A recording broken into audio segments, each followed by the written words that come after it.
से गोली चलाई है। क्या वे लोग जनता जनार्दन से वोट मांगने के हकदार हैं क्या? ये प्रश्न पूछा जाना चाहिए। मुजफ्फरनगर में दंगा कितने महीनों तक चलता रहा और सचिन और गौरव नाम के जो दो नौजवान वहां मारे गए थे, उनकी गलती नहीं थी। उन्होंने तो केवल एक बात कही थी कि भाई देखो, हमारी बहन स्कूल जाती है, क्यों उसको परेशान करते हो?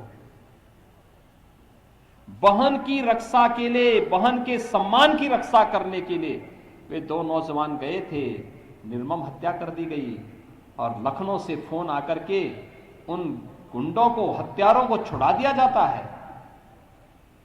उन दो नौजवानों के लिए न्याय मांगने के लिए जब कोई सभा होती है, चौधरियों की सभा होती है, उस चौधरियों की सभा में जाने वाले किसानों पर गोलियां बरसा दी जाती हैं। महीनों तक दंगा हुआ।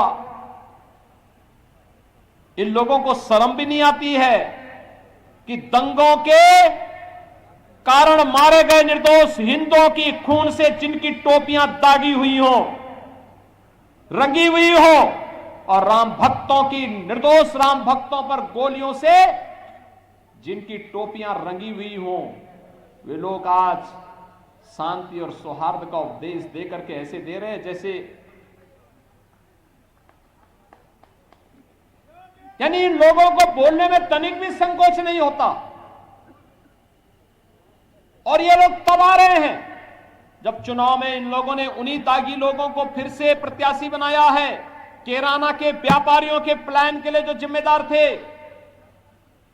मुजफ्फरनगर के दंगों के लिए जो जिम्मेदार थे, बुलंदशहर के उपद्रव के लिए जो जिम्मेदार थे, स्याना के आतंक के लिए जो जिम्मेदार थे, मुरादनगर के आतंक के लिए, मुरादाबाद के आतंक के लिए जो लोग जिम्मेदार थे, जो लोग 5 वर्षों तक बिलों में छुपे हुए थे, आज जब चुनाव आया है गलतफहमी में फिर आ गए हैं। उनको लगता है कि हम सपा या बसपा का टिकट लेकर के अगर चुनाव लड़ जाएंगे तो एक सर्टिफिकेट मिल जाएगा।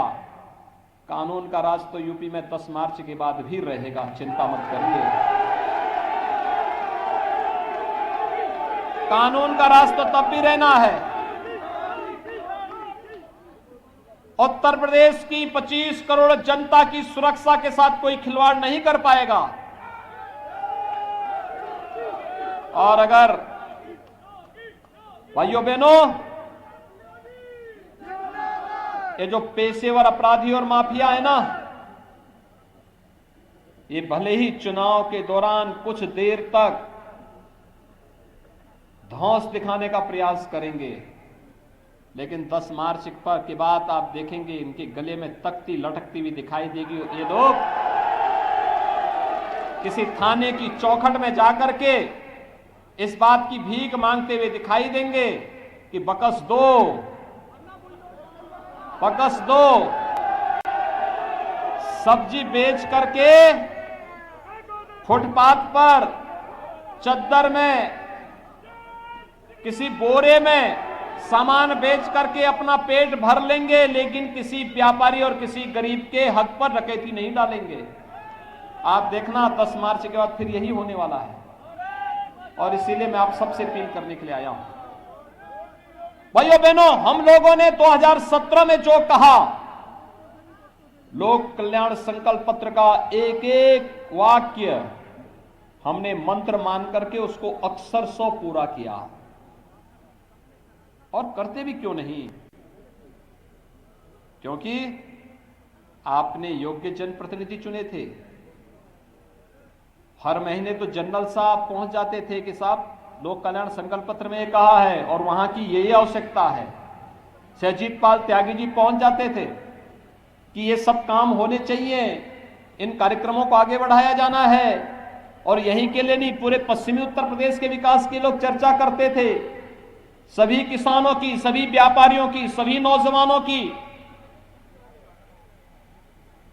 सभी बेटियों की सुरक्षा की बात करते थे। और सरकार ने बिना भेदभाव के उन कार्यों को संपन्न किया। और मैं कह सकता हूं, मैं दावे के साथ कह सकता हूं, मैं तो तीनों पिछली सरकारों को चैलेंज करता हूं, उनका पूरा कार्यकाल ले लो और हमारी 5 वर्ष का कार्यकाल ले लो।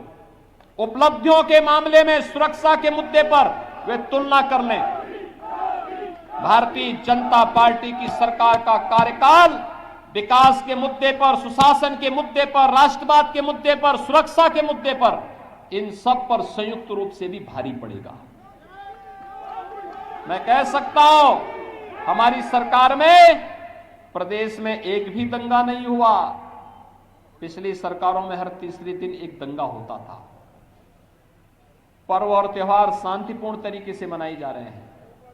अब तो कोई कावड़ यात्रा पे भी प्रतिबंध नहीं लगा सकता। पहले लोग कावड़ यात्रा में प्रतिबंध लगाते थे। मैंने पूछा, ये कावड़ यात्रा में प्रतिबंध क्यों? कहते थे साहब जो है संवेदनशील स्थलों से होते हुए जाता है। तो मैंने कहा भी संवेदनशील का मतलब क्या होता है? अरे वह शिव भक्त है, एक गरीब है, लेकिन उसकी भक्ति का सम्मान होना चाहिए, उसकी आस्था का सम्मान होना चाहिए। क्यों रोकोगे कावड़ यात्रा पर? कहता आप सुरक्षा का मुद्दा। हमने कभी फिर इस सरकार कैसी जो सुरक्षा न दे सके? मैं सुरक्षा दूंगा, मेरी सरकार सुरक्षा देगी। कावड़ यात्री चलेंगे नीचे, ऊपर से हेलीकॉप्टर से निगरानी करो, दूर दूर तक देखो। एक तरफ पुष्प वर्षा कावड़ यात्रियों पे करो, और अगर कोई दंगाई किसी कावड़ यात्री की सुरक्षा में सेंध लगाने का कुत्सित प्रयास कर रहा है तो उसको भी वहीं पर उसको निशाना बना दो। और इसलिए भाइयों बहनों, आज हम सब आपके पास आए हैं।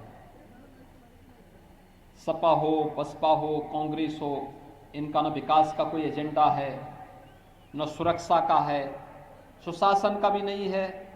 क्योंकि इनके लिए तो उत्तर प्रदेश के विकास इनका एजेंडा का हिस्सा नहीं, अपने परिवार का विकास।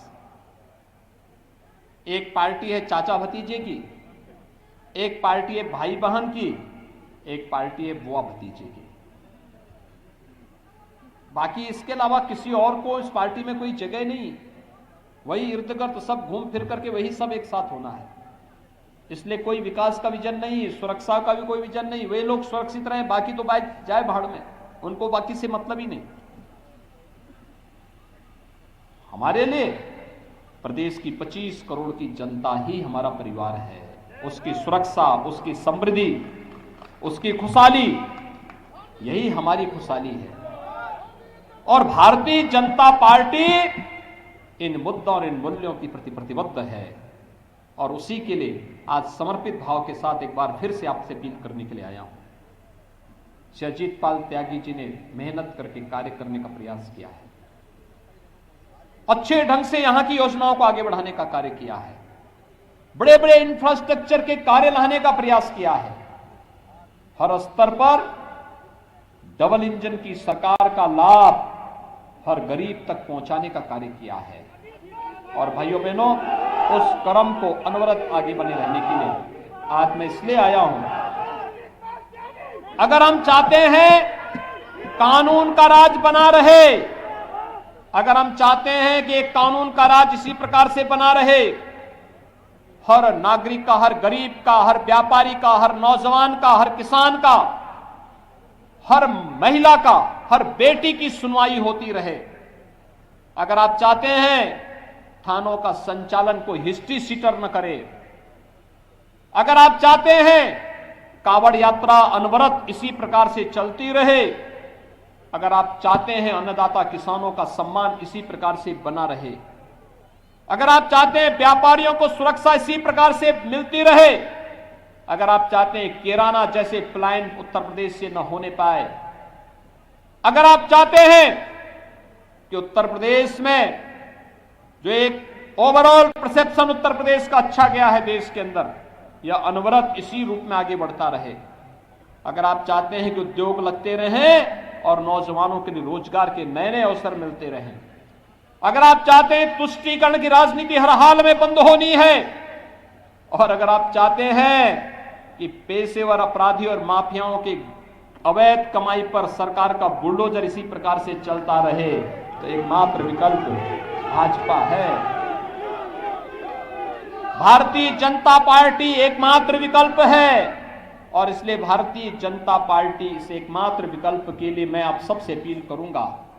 बड़ी सभाएं हो सकता न हो, कोरोना तीसरी लहर की चपेट में पूरी दुनिया आई है। बचाव का सर्वोत्तम उपाय होना चाहिए, बचाव ही सर्वोत्तम उपाय है। प्रधानमंत्री जी ने वैक्सीन की पर्याप्त डोज दी है, फ्री में वैक्सीन, सबको वैक्सीन भी मिल रही है। सतर्कता और सावधानी इसका एकमात्र उपाय है। लेकिन भारत निर्वाचन आयोग जो भी गाइडलाइन तय करेगा हम उसका पालन करेंगे। बड़ी सभाओं की अनुमति नहीं मिलेगी तो हम छोटी सभाएं करेंगे। लेकिन आप सबसे मेरी अपील होगी, आप में से हर व्यक्ति को अजीत पाल त्यागी बनना होगा, घर घर जाना होगा, एक एक मतदाता के पास पहुंचना होगा, अपने स्मार्टफोन का बेहतर उपयोग करना होगा, अपने नातेदार, रिश्तेदार, मित्र, शुभचिंतक जो जहां है सबसे एक ही अपील, कमल का फूल, केवल कमल का फूल। और भाइयों बहनों, कमल के फूल के लिए आप सबसे मेरी अपील होगी, भारतीय जनता पार्टी के प्रत्याशी पूरे जिले भर में होंगे। उन सभी प्रत्याशियों के पक्ष में हम लोग एक ही अपील करें, सबसे एक ही अपील करें, अगर शांति, सौहार्द और सुरक्षा का ये माहौल, समृद्धि और खुशहाली का ये माहौल अनवरत बना रहना है तो भारतीय जनता पार्टी आवश्यक है।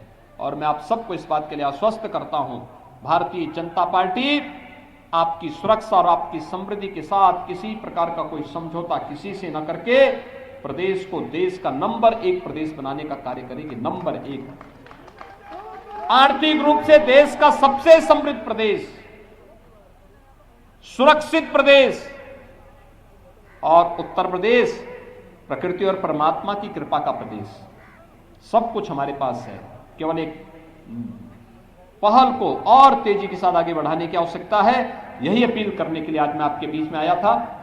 आप सबसे मेरी अपील होगी, अजीत पाल त्यागी को भारी बहुमत से विजयी बनाने के लिए आप सबसे अपील कर रहा हूं। आप सब मेरे साथ एक बार बोलेंगे, दोनों हाथ उठा करके मेरे साथ बोलेंगे। जहां तक मेरी आवाज जा रही है दोनों हाथ उठाएंगे।